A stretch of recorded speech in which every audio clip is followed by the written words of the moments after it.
Kristin Chenoweth never imagined she'd be hosting a cooking show. "Anybody that knows me knows I don't go in my kitchen," says the Emmy and Tony-winning actress and singer. "Kitchens actually make me nervous, so when Food Network called, I thought somebody was pranking me." But she immediately salivated at the idea for Candyland, a baking competition inspired by the classic Hasbro board game, premiering November 15, Sundays, 9 EST/PST.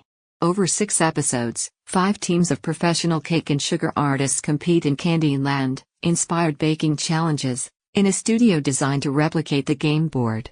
Traveling through life-size versions of the Gumdrop Mountains, Lollipop Woods, and Lemon Lime Springs, contestants are tasked with finding ingredients unique to each Candyland. Chef judges Nacho Aguirre and Artie Sequeira determine which teams advance, and the first to reach King Can's castle wins a $25,000 prize. Chenoweth, 52, also stars as an animated mouse named Daisy in a remake of Roald Dahl's The Witches, streaming October 22 on HBO Max, and plays Emma Roberts uninhibited on Netflix rom-com Holiday, streaming October 28.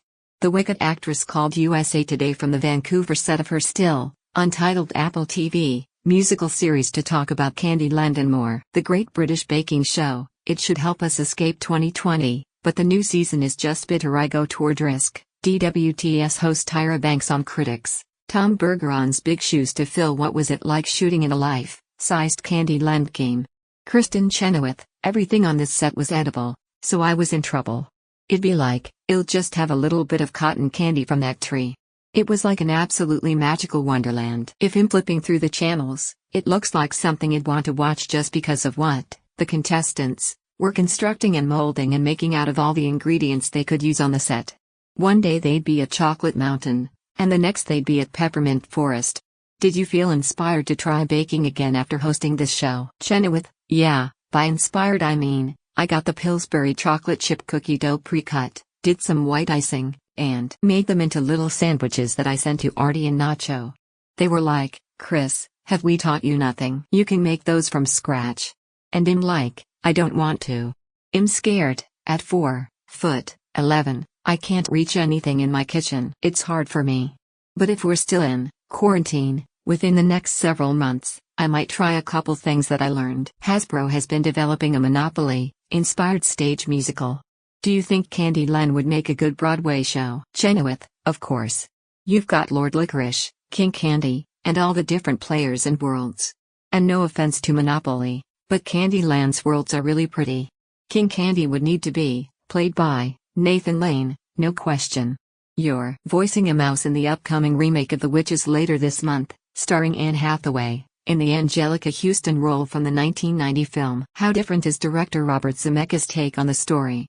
Chenoweth, "This has equal creepiness, but he has put a little bit more heart in there that I find so special, especially with Octavia Spencer's character.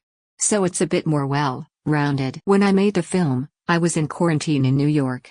Robert Zemeckis sent me all the recording equipment, and my boyfriend, musician Josh Bryant, built a studio out of my closet with these huge blankets and a computer and microphone.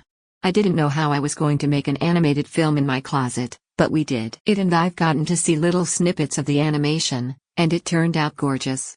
You're starting work on an untitled Apple TV musical comedy with Cicely Strong, Saturday Night Live, and Keegan-Michael Key.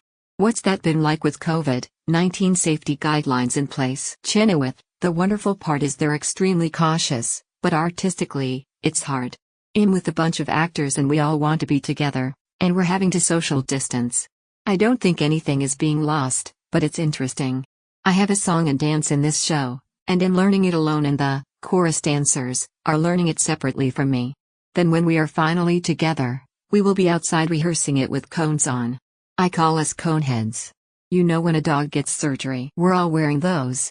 Obviously we won't have those when we shoot, but it's just a whole new world, isn't it?"